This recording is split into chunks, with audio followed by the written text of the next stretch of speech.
Prezadas irmãs, irmãos, vamos então hoje apresentar, dentro do projeto Evolução em Dois Mundos, o capítulo 4, intitulado Automatismo e Corpo Espiritual.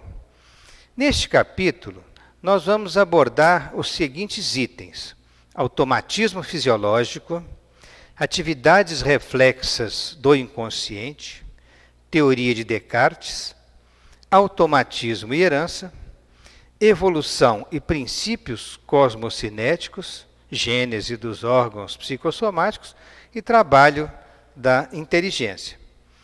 Neste primeiro item, intitulado Automatismo Fisiológico, André Luiz principia dizendo que o princípio inteligente, ou também o chamado princípio espiritual, que seria sinônimo, no decorrer dos evos, plasmou em seu próprio veículo de exteriorização, seu perispírito, as conquistas que lhe serviriam de base a todo o processo evolutivo.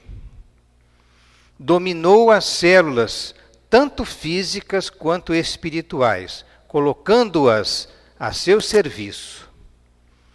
E passa por profundas experiências nos planos físico e espiritual, experiências estas necessárias ao desenvolvimento do automatismo fisiológico. Então, André Luiz coloca no decorrer dos evos, utiliza-se desta palavra para significar grandes extensões de tempo, é o chamado tempo geológico, e é o que nós vamos falar também um pouco sobre isso no início da nossa exposição. Ainda no automatismo fisiológico, André Luiz considera que por este automatismo, o princípio inteligente executa todos os atos primários de manutenção, preservação e renovação da própria vida. Isso, dentro da evolução, são etapas de grande importância, porque é a manutenção da vida, através da nutrição, através dos processos de reprodução, que também ocorrem através da preservação. E a renovação, em que as espécies se sucedem, permite todo o processo evolucionário. E Allan Kardec nos lembra a respeito do chamado tempo geológico que nós estamos referindo. Então, Kardec fala sobre um tempo muito longo de formação de nosso planeta. E fala de uma maneira muito objetiva e didática, mesmo considerando que ele escreveu este texto há 1,5 séculos, quando publicou a Gênese, o 5º livro da codificação kardeciana. Ele diz o seguinte, em A Gênese, no capítulo 7º. A história da formação da Terra está escrita nas camadas geológicas, de maneira bem mais certa do que nos livros pré-concebidos. Por quê? É a própria natureza que fala, e ela fala através de longuíssimos períodos de tempo. E por falarmos nesses longos períodos de tempo, é importante nós colocarmos explicações básicas a respeito do tempo geológico, a respeito do calendário geológico da Terra, a propósito da expressão de André Luiz, no decorrer dos evos. Por que é importante falarmos nisso? Primeiro, que no capítulo anterior, no capítulo 3º, André Luiz refere-se várias vezes a determinadas eras, períodos e épocas do passado geológico da Terra.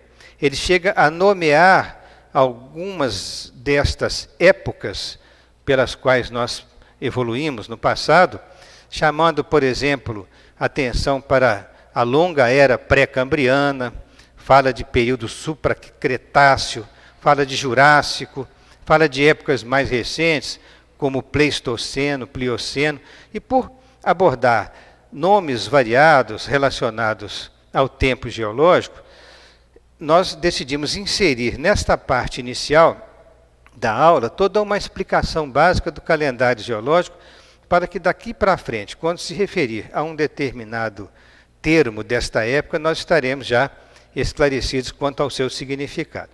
Então, é assim que há determinadas palavras básicas que falam sobre os longos períodos de tempo. No caso aqui, a palavra éons significa período de tempo muito longo. Évos, aqui André Luiz já se referiu, é uma duração sem fim, é algo longevo, é um tempo que tem uma duração muito longa. Não é? E eras é a divisão básica do tempo geológico. Então, são nomes que designam os longos períodos de tempo pelos quais a Terra passou em sua evolução. Segundo o Museu de História Natural de Londres, o assunto foi publicado no livro Evolução, da editora Larousse, em 2009. Lá nós temos a classificação mais atualizada dos tempos geológicos. E nós vamos dividi-la dessa forma. Eles classificam em 3 éons, 3 longos períodos de tempo. Esses éons estão subdivididos em 10 eras. As eras, por sua vez, estão divididas em períodos, 22 períodos. Os períodos em épocas, em 37 épocas, e finalmente as épocas divididas em andares, totalizando 31 andares. Ora, se nós somarmos toda essa diversidade de períodos, nós teremos um número muito grande de 143 divisões no total. As divisões que vão nos interessar para um esclarecimento básico seriam exatamente eras, períodos e épocas. Sobre essas 3 é interessante nós falarmos. E não é o caso agora de detalhar também todos os demais. Essas 3 são as mais importantes para nosso esclarecimento e a nossa compreensão. Então, nas divisões do tempo geológico, nós vamos abordar eras, períodos e épocas. As eras, nós vamos dizer sobre a era pré-cambriana, que ela subdivide-se na classificação atual em 7 eras e 10 períodos, né? Um período pré-cambriano muito longo, de cerca de 4 bilhões e 108 milhões de anos de duração. Depois nós temos a era paleozoica ou primária, que durou cerca de 291 milhões de anos. A era mesozoica ou secundária, totalizando 186 milhões de anos. A era cenozoica ou terciária, com 62,5 milhões de anos de duração. E, finalmente, a era quaternária, que é a recente, é a que está próxima de nós, que tem a duração de 2,5 milhões de anos até os dias atuais.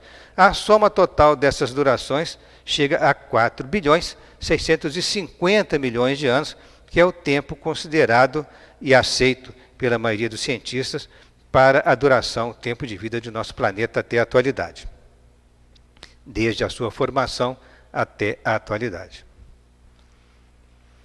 Então, na era pré-cambriana, essa era pré-cambriana, ela existe desde a formação do planeta até mais ou menos 550 milhões de anos atrás. É um período muito longo, de cerca de mais ou menos 4 bilhões e 100 milhões de anos, e é um período 8 vezes maior do que os 550 milhões de anos que separam o início da era cambriana, do período cambriano, para até a nossa atualidade. Então, 8 vezes maior, foi um tempo extremamente longo em que a vida decorreu de maneira simples. Nós vamos mostrar isso. E nos últimos 550 milhões de anos, mesmo sendo um período 8 vezes menor do que a grande era pré-cambriana, toda a diversidade luxuriante da vida animal e vegetal surgiu nesses últimos 550 milhões de anos. Dentro da era pré-cambriana, extremamente extensa, nós tivemos um período que pode ser chamado de período azoico. É um período sem vida orgânica. Não é? O prefixo A do grego é de negação. Então, um período sem vida orgânica. E que teria durado cerca de 1.000 milhões de anos, ou cerca, no caso, 1 bilhão de anos. Mas colocamos em milhões para facilitar a compreensão e a comparação. Depois do período azoico, nós temos um período chamado arqueozoico, dentro da era pré-cambriana, no qual desenvolveram-se apenas seres unicelulares, algas, bactérias, protozoários, seres unicelulares, por cerca de 2.700 milhões de anos, ou seja, 2,7 bilhões de anos. No final da era pré-cambriana, nós temos o período proterozoico, antigamente chamado de algonquiano. Nele já começaram a surgir algas marinhas e começou a diversificar um pouco a vida simples no oceano. Cerca de 400 milhões de anos de duração. Depois de vencermos a era pré-cambriana, nós vamos entrar na era paleozoica, e que é constituída por 6 períodos, paleozoica também chamada primária, por 6 períodos. Então nós temos o período cambriano, o período ordoviciano, siluriano, devoniano, carbonífero e permiano. São 6 períodos, portanto, que compõem a era primária. Então, são nomes que são incomuns e que não fazem parte do nosso dia a dia. Mas exatamente por serem nomes estranhos à compreensão de muitos, é que é importante explicá-los, principalmente falando da origem desses nomes. Por que deram esses nomes a esses períodos? Nós vamos ver que esses nomes todos têm um motivo, têm um fator etimológico, ou então uma relação com a posição geográfica, as características dos terrenos estudados, que tem sempre um motivo para que tenha sido escolhido um nome dessa natureza. Dentro dessa história da classificação dos tempos geológicos, é importante nós dizermos o seguinte: por ser a história da Terra extremamente longa, os cientistas, a partir do século XVIII, por volta do século XVIII, começaram a compreender que seria necessária uma classificação desses tempos geológicos, uma forma de dividi-los para que pudessem ser melhor estudados. E isso foi um trabalho que demorou bastante tempo. Os geólogos entenderam que era necessário transformar a história da Terra em capítulos. E esses capítulos se denominaram basicamente de eras, períodos e épocas. Como que eles estudaram os fósseis mais antigos em camadas profundas e depois foram estudando os fósseis de camadas cada vez mais superficiais até chegar em camadas mais recentes, e com isso eles conseguiram reconstruir a história do planeta nos últimos 600 milhões de anos aproximadamente, com as subdivisões necessárias. E esse estudo ele foi muito demorado, porque primeiro que é obra de vários estudiosos, e durou mais de um século para se chegar a estruturar a classificação geológica atual, e certamente ainda temos muita coisa a conhecer. Não se pode dizer que a classificação atual é uma classificação definitiva. Ela pode sofrer modificações no futuro em função de novos estudos geológicos e paleontológicos que poderão ser feitos com tecnologias do futuro. Mas o importante é que hoje nós já conhecemos muito do passado da Terra por uma questão de tecnologia do século XX que ajudou muito nesse conhecimento. Mas, voltando ao início dos estudos e dos principais precursores que ajudaram nessa classificação geológica, é interessante a gente lembrar o nome de alguns desses precursores, como é o caso de William Smith. William Smith é um geólogo britânico que foi considerado o pai da geologia inglesa. O trabalho mais importante que ele publicou é o chamado The Map That Changed the World, é o mapa que mudou o mundo. É um mapa geológico detalhado da Inglaterra e do país de Gales e de uma parte da Escócia. Foi a primeira vez que alguém conseguiu construir um mapa geológico confiável, assim, em termos de estudo mais aprofundado das diversas camadas, né, daquele país. Ele recebeu, então, a primeira medalha Wollaston em 1831, que foi concedida a ele como uma grande honra pela Sociedade Geológica de Londres. Ele desencarnou em 1839, deixando um vasto trabalho que serviu de base para os geólogos que sucederiam, né, nos estudos subsequentes no futuro. está aqui o mapa que William Smith desenhou detalhadamente da geologia da Inglaterra, do país de Gales e de parte da Escócia. Este mapa serviu de estudo para vários outros cientistas que continuaram esses trabalhos. Outros precursores, citando os mais importantes, nós temos o grande estudioso francês, cientista, naturalista, chamado Barão Georges Cuvier. Ele nasceu no mesmo ano que nasceu o Smith, em inglês, né? E desencarnou em 1832. Ele foi um grande cientista, um grande estudioso, foi um dos mais importantes naturalistas da primeira metade do século XIX, tendo programas de pesquisas para várias áreas da história natural. Ele formulou as leis da anatomia comparada que possibilitaram as reconstruções paleontológicas. A partir daí, os fósseis poderiam passar a pertencer a um sistema de classificação biológica, único em conjunto com os organismos vivos.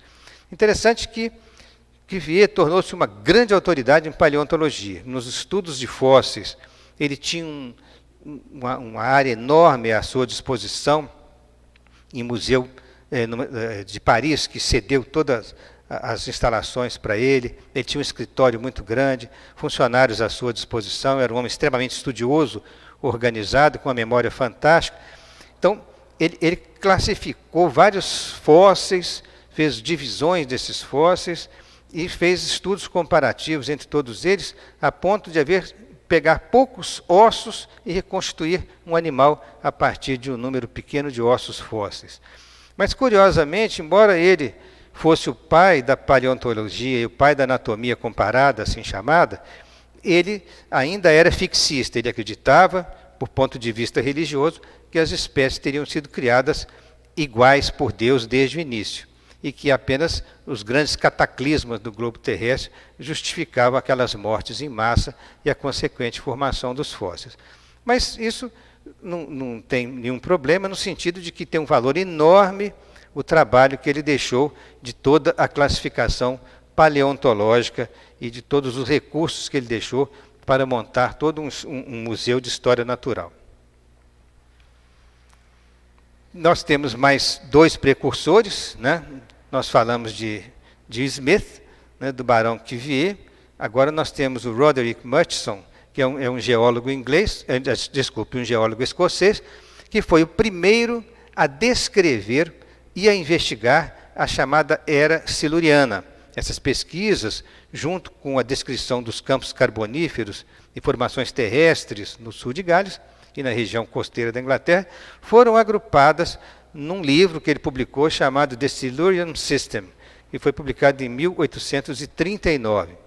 Este homem era muito amigo deste outro que nós vamos mostrar, que era o Adam Sedgwick. Esse Adam Sedgwick, eles trabalharam juntos durante muitos anos e desenvolveram trabalhos geológicos e paleontológicos para classificar determinados períodos geológicos. Ele foi um geólogo britânico, um dos fundadores da geologia moderna, baseado em estudos de fósseis. Ele propôs a existência do período geológico chamado Devoniano e, mais tarde, o período Cambriano. Ele foi igualmente laureado com a medalha Wollaston em 1851 pela Sociedade Geológica de Londres. Foi um grande precursor dos estudos dos tempos geológicos. Bom, feito isso, colocando o valor devido aos principais precursores, vamos falar sobre a era paleozoica ou era primária, porque a pré-cambriana, que é a que era mais antiga, desde o início da formação da Terra, ela durou realmente um tempo muito longo, e agora chegamos ao final da pré-cambriana para entrarmos na era paleozoica, que começa com o período cambriano. O interessante de nós sabermos a origem das palavras é que cambriano deriva de Câmbria, que é o nome romano do país de Gales. Então, naturalmente, estudaram fósseis e camadas geológicas desta região e deram o nome de Cambriano por causa do nome que os romanos davam àquela região. O início do período cambriano data de mais ou menos 542 milhões de anos atrás. Esse período durou 53 milhões de anos e foi descrito originalmente por Sedgwick em 1835. Neste período, ele descreveu que existia uma abundância de algas e surgiram os primeiros vertebrados. O segundo período da era paleozoica é ordoviciano, que deriva da palavra ordovices, que os romanos davam ao antigo povo do país de Gales. Porque quando os romanos invadiram a região que eles chamavam de Britânia, eles tiveram choques com vários povos bárbaros daquela região. E muitas batalhas até que eles conseguissem se estabelecer na Britânia. E eles, romanos, então, é que nomearam os povos bárbaros que lá existiam. Ordovices, então, diz respeito ao antigo povo do país de Gales. Esse período ordoviciano, ele iniciou-se em 489 milhões de anos atrás, teria durado em torno de mais ou menos 44 milhões de anos e foi descrito pelo escocês Charles Lapworth em 1879.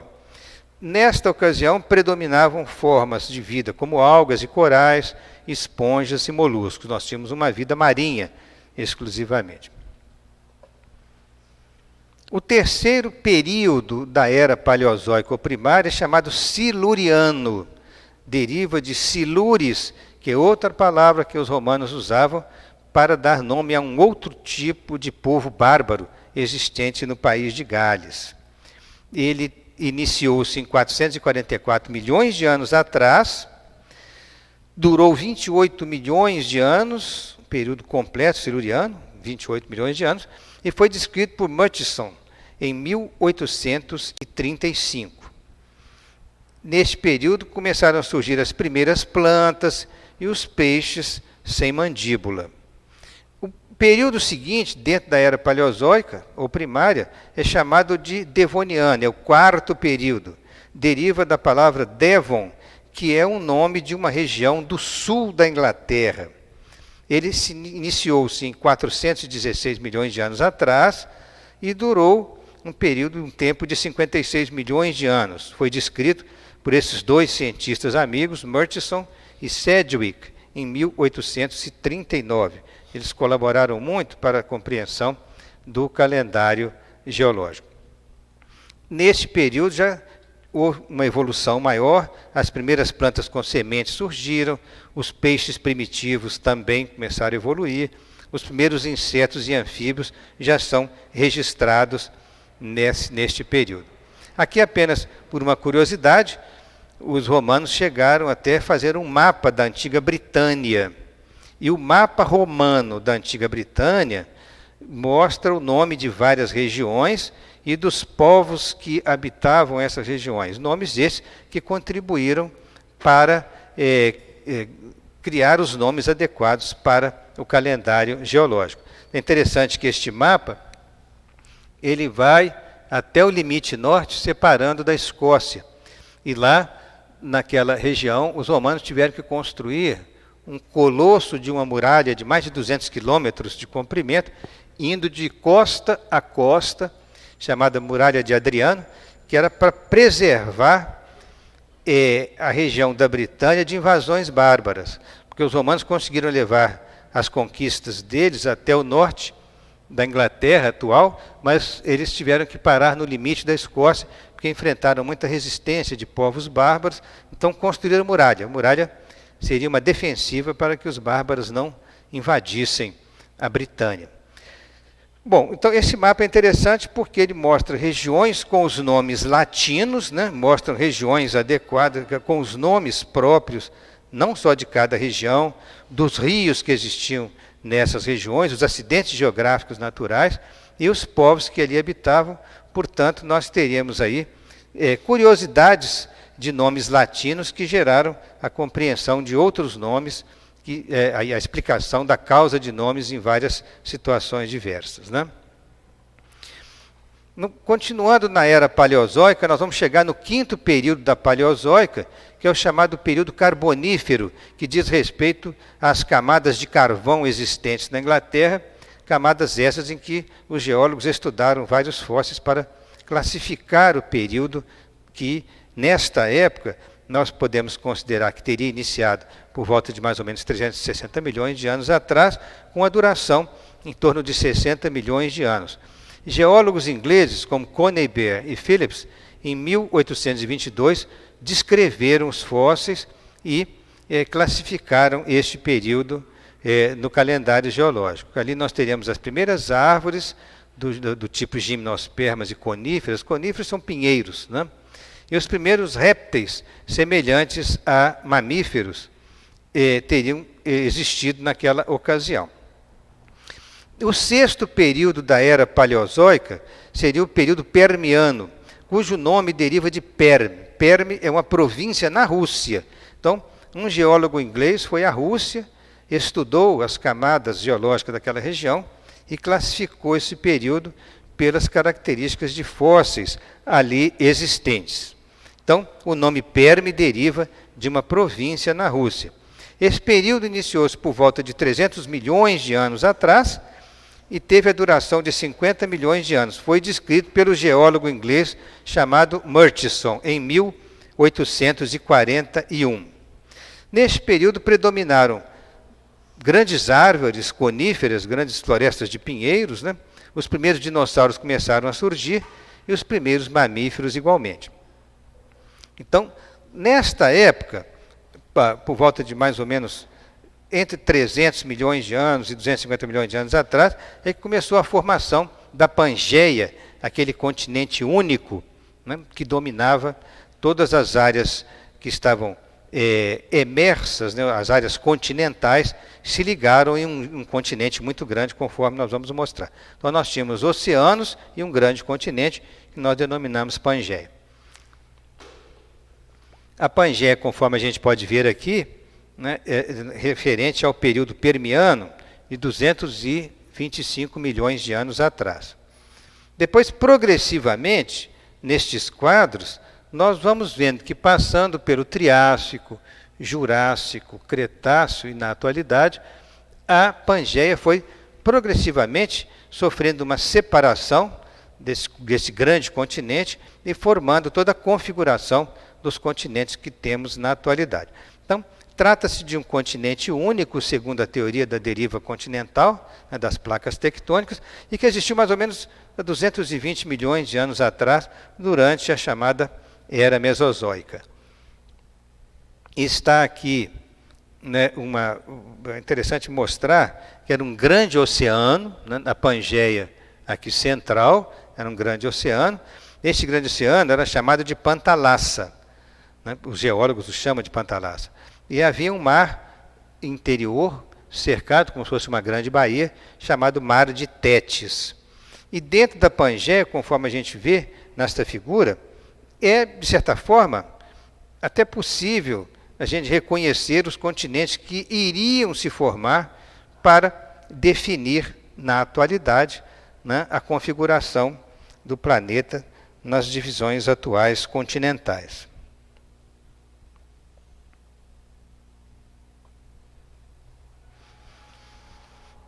Neste vídeo, nós vamos ver a Terra com grandes massas, que nem sempre foi assim na separação atual. Nós vamos ver que, no passado, elas estiveram juntas. Esses continentes estão divididos em grandes placas, né, que as placas tectônicas, conforme vemos, né, na superfície do planeta, zonas de separação destas grandes placas que formam os oceanos e os continentes. Hoje, nós estaremos vendo esta característica de distribuição continental no nosso planeta, e até uma certa previsão de como isso vai evoluir no futuro. Mas os cientistas conseguiram reconstituir, no passado, há 600 milhões de anos atrás, como teria sido a Pangeia. E logo depois dos 600 milhões de anos, 540 milhões de anos atrás, começa a haver uma separação dos continentes, um pouco mais adiante, em 450 milhões de anos, já no período ordoviciano. Vocês notem como que vai mudando no filme a configuração e a separação das terras. 400 milhões de anos atrás, já no período devoniano. E continuamos essas modificações, como se fosse um filme passado em velocidade, maior, como se juntássemos, né, os continentes num processo ali de separação, como um quebra-cabeça, e nós teremos ali há 240 milhões de anos atrás, no período Triássico, uma configuração que vai se formando. Então é interessante ver essas mudanças que vão acontecendo já aí no período Jurássico, e as configurações já começam a aproximar um pouco, né, da forma atual, há 120 milhões de anos atrás, lá no período Cretáceo. Vemos ali a África colada com a América do Sul, já em processo de separação, os demais continentes definindo, 50 milhões de anos atrás, já na época do Eoceno, e agora já chegando próximo da nossa atualidade aqui, 20 milhões de anos atrás, né, na época do Mioceno, e passamos por um período ali de glaciação muito importante, em que o gelo invade grande parte do planeta ali, e temos a Terra hoje. E o que é mais interessante, que os cientistas estudando conseguem fazer uma previsão razoável para que daqui a 100 milhões de anos atrás, muitas modificações outras poderão ocorrer na configuração atual dos nossos continentes, como por exemplo ali a nossa Amazônia novamente invadida pelo mar. São detalhes que depois vocês podem olhar o filme com mais calma e perceber essas variações que os cientistas vêm propondo através de seus estudos. A modificação do Mediterrâneo e uma série de outras, a separação na própria Ásia, modificações também existentes. Então, são previsões que, evidentemente, não se pode levar ao pé da letra exatamente, mas coisas que poderão acontecer. São estudos feitos pela Universidade do Arizona, Departamento de Geologia desta universidade, e é interessante que vocês possam rever com calma e detalhadamente essas mudanças de imagem que vão acontecer. Então, dando continuidade, nós vamos entrar na era mesozoica ou secundária, que ela é composta por 3 períodos. O período Triássico, a palavra Triássico significa 3 fases sucessivas de sedimentação. Então, nós temos o Triássico superior, médio e inferior. Então, 3 fases sucessivas de sedimentação.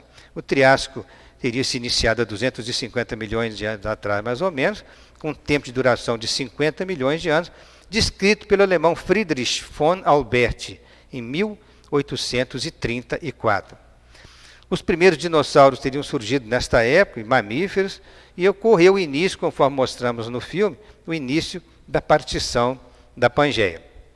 Depois vem o período Jurássico, né, cujo nome se deve a uma cadeia de montanhas que separa a França da Suíça, que é o chamado Maciço do Jura, onde os geólogos estudaram várias camadas lá e deram o nome de período Jurássico, baseado nos estudos feitos nessas montanhas. Então, o Maciço do Jura entre França e Suíça. Teria iniciado esse período por volta de 200 milhões de anos atrás, e a duração dele foi de 56 milhões de anos. Ele foi descrito por 2 grandes cientistas da época, né, Alexander von Humboldt, em 1795, e depois Leopold von Buch, alemão também, todos 2 alemães, em 1839. O Humboldt é muito famoso, deixou muitas obras publicadas na área da geologia. Teria ocorrido nesta época a extinção dos répteis aquáticos e desenvolvido uma grande abundância de dinossauros. No terceiro período, chamado Cretáceo, a palavra Cretáceo vem do latim creta, que significa greda. É uma rocha calcária macia e arenosa que dá o nome a este período. O início foi mais ou menos 144 milhões de anos atrás e durou 79 milhões de anos, um período bem longo, e foi descrito pelo geólogo belga Homalius Dalois em 1822. Nós vamos continuar na linha do tempo até chegar à atualidade. Dentro desse período Cretáceo, árvores, essas nossas árvores mais modernas se desenvolveram, as árvores atuais que nós temos, os primeiros pássaros e pequenos mamíferos, e os mares chegaram à extensão máxima sobre o globo na época. Ocorre que no final do Cretáceo teria ocorrido uma grande catástrofe, que é a extinção de grande parte da vida do planeta 65 milhões de anos atrás.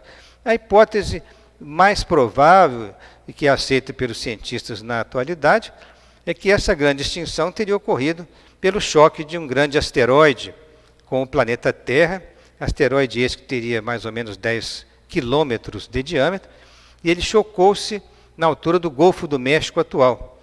E a liberação de energia com essa explosão, no choque com a Terra, que ele vem a milhares de quilômetros por hora de velocidade, é uma energia tão grande liberada que rompe a crosta terrestre, produz erupções vulcânicas generalizadas no planeta, ondas de choque por todo o planeta, maremotos extraordinários, tsunamis gigantescos. Isso cria também nas erupções vulcânicas, cria na atmosfera, né, muitas cinzas vulcânicas que acabam por dificultar a entrada da luz solar no planeta. O planeta fica todo envolvido em cinzas vulcânicas na atmosfera. Esta grande poluição vulcânica faz baixar a temperatura do planeta. Além de todas as condições desfavoráveis que esse trauma cria no planeta por causa dos grandes tsunamis, dos terremotos, das erupções vulcânicas generalizadas, dos incêndios generalizados que acontecem por conta das erupções, enfim, da mudança da atmosfera que faz um resfriamento do planeta. São tantas causas associadas que levam à extinção em massa. Os estudos de nosso planeta na vida da Terra mostram que desde longo passado sempre ocorreram períodos de extinção e que depois a vida se revigora e surge até mais fortalecida. A última grande extinção conhecida foi há 65 milhões de anos, com esta provável situação que os cientistas acham que de fato tenha ocorrido por ação desse asteroide que chocou-se com o planeta. É uma hipótese provável.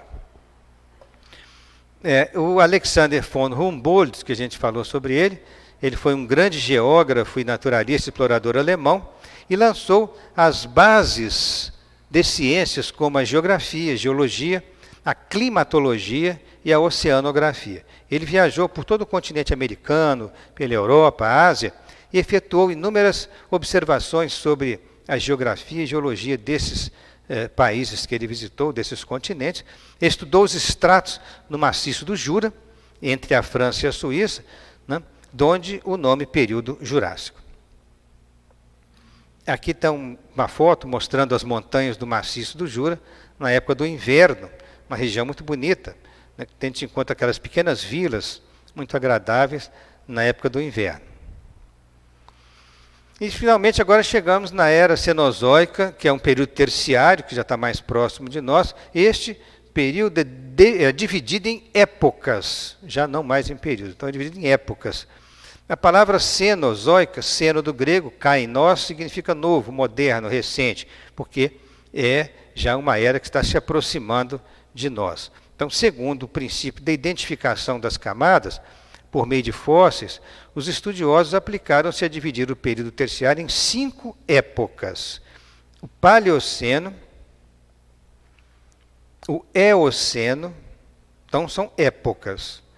O Oligoceno, o Mioceno e, finalmente, o Plioceno. São 5 épocas que compõem o período terciário. Esta época Paleoceno, nós vamos mostrar. Há um estudo muito interessante feito pelo grande geólogo inglês Charles Lyell, que em 1833 ele classificou 3 épocas. Ele estudou e nomeou Eoceno, Mioceno e Plioceno.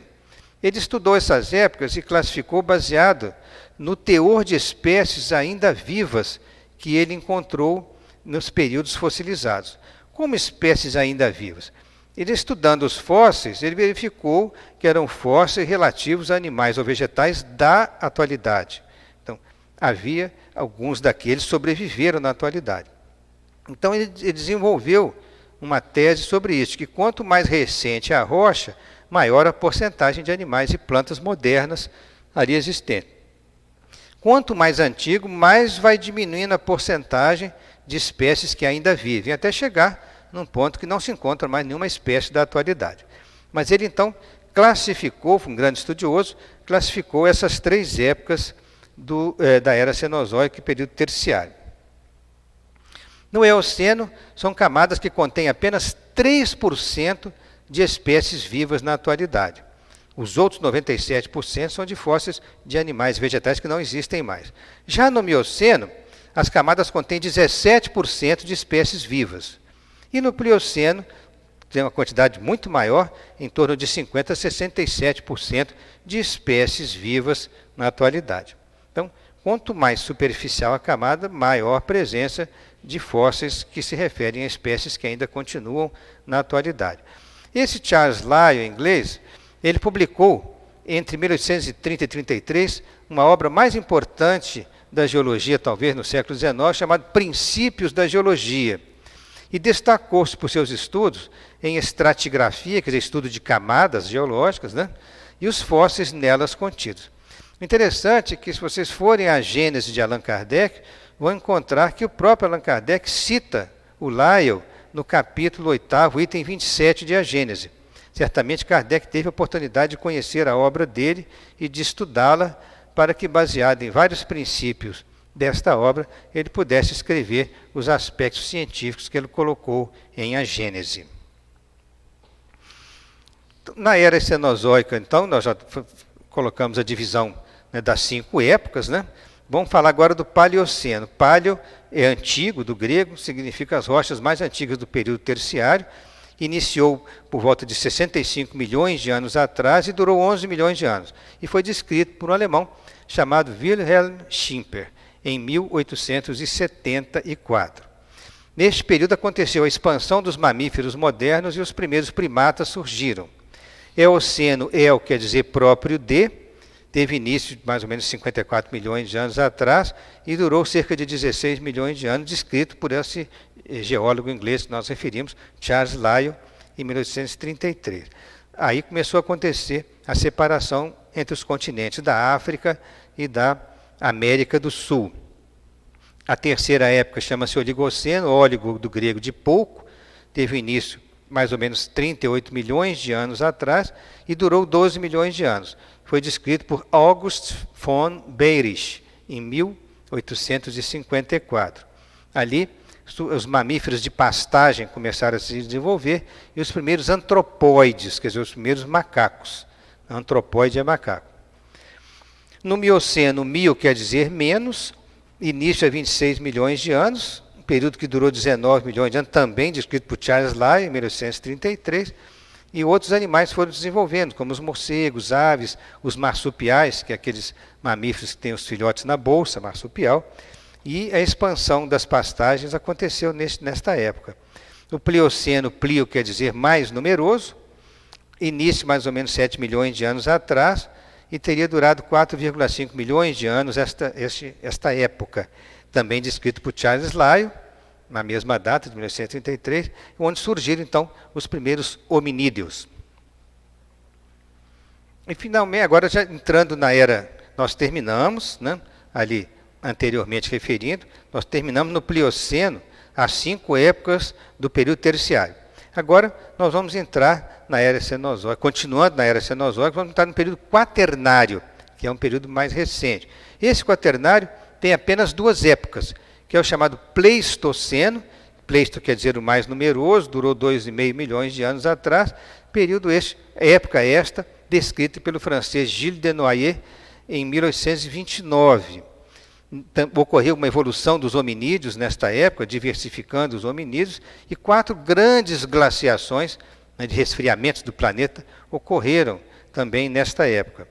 E a última época que nós temos, que é a recente, né, que é o Holoceno, o Holo completo, é dos últimos 11 anos para cá. Então, no período que desenvolveram as civilizações, evolução das civilizações.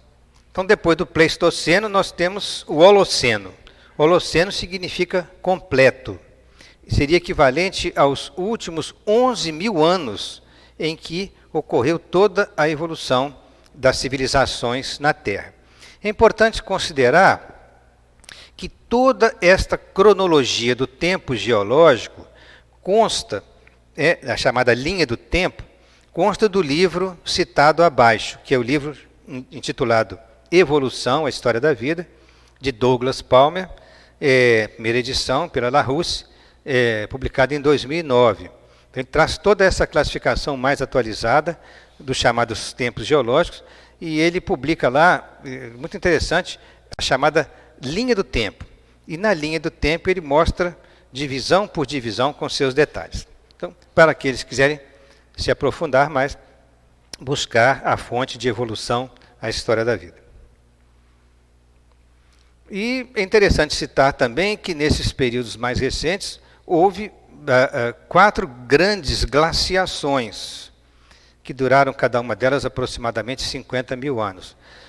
A última glaciação, chamada glaciação de Würm, esses nomes são dados em função de determinados vales da Suíça, onde foram feitos os estudos para concluir pela existência das glaciações. Esses estudos principalmente foram conduzidos pelo grande cientista suíço chamado Louis Agassiz. E ele então publicou estudos a respeito das glaciações, ele desenvolveu a tese das glaciações. E é importante dizer o seguinte: a última grande glaciação que nós tivemos foi de 60 mil a 12 mil anos atrás. De 12 mil anos para cá, que coincidiu com o desenvolvimento das civilizações na Terra, nós estamos num período interglacial.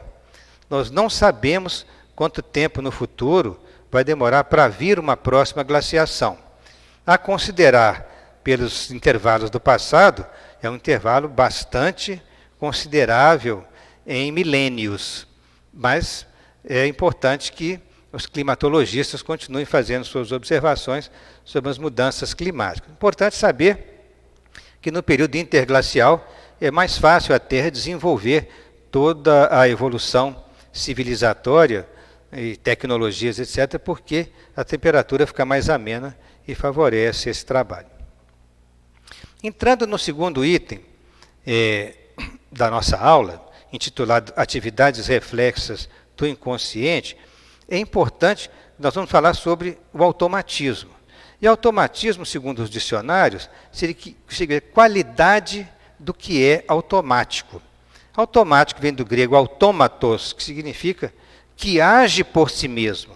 Então, algo que age por si mesmo é automático. Aquele que se move, se regula ou que opera por si mesmo. Ações independentes da vontade, a ação inconsciente, ações involuntárias são igualmente consideradas automáticas. A ação reflexa representa um puro automatismo. Um exemplo típico e clássico de ação reflexa é que quando nós encostamos em algo que está muito quente, uma chapa quente, por exemplo, inadvertidamente, e tiramos a mão rapidamente. Quer dizer, em fração de segundo, nós temos um reflexo, que é uma ação automática do nosso sistema nervoso, que nos protege para que não haja queimadura mais grave. Sentimos a temperatura e recolhemos a mão rapidamente. Numa fração de segundo depois, vamos compreender que estava quente. Mas no momento que encostamos, a retirada foi reflexa. Não houve tempo de raciocinar se estava quente ou não. Mas nós tiramos por automatismo. O espírito, então, desde a sua origem, o princípio espiritual, ou também o princípio inteligente, ou a mônada, interagiu com o meio ambiente, agindo por si mesmo. Então, agindo por si mesmo é exatamente o automatismo. Coincide com a definição do dicionário. Então, interagiu com o meio ambiente, diz André Luiz, agindo por si mesmo. Então, o princípio espiritual interagiu com o meio ambiente e desenvolveu ações automáticas nesta interação com o meio ambiente. Ele teve percepções e mudança de percepções que geraram experiências diversificadas. Essas percepções não devem ser entendidas como a percepção humana atual, não. É uma forma primitiva de percepção. Não tendo outra palavra, temos que usar esta palavra por comparação. Mas ele teve percepções e mudanças de percepções desde o início. E essas mudanças de percepções e as próprias percepções geraram experiências diversificadas no princípio inteligente. Cada ação e experiência ficaram arquivadas na memória para serem repetidas. Essas repetições inúmeras geram o automatismo. Então fica a explicação básica do porquê do automatismo aí. E tal comportamento do princípio espiritual vem desde as origens. O comportamento do átomo e das várias partículas subatômicas, ele é coerente com o automatismo. Por quê? Eles agem por si próprios.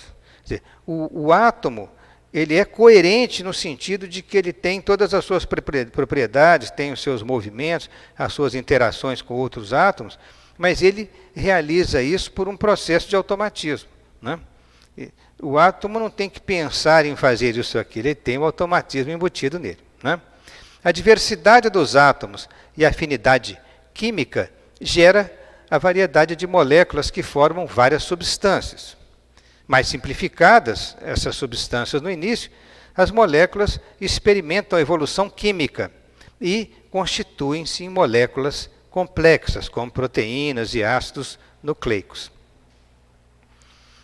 Essas moléculas complexas, reunidas sob certa organização e interação, permitem, então, o surgimento dos primeiros seres vivos sob a forma de células ainda muito primitivas, que não têm núcleo, e que nós não temos ainda, na atualidade, não temos mais exemplo de como teriam sido essas células mais primitivas.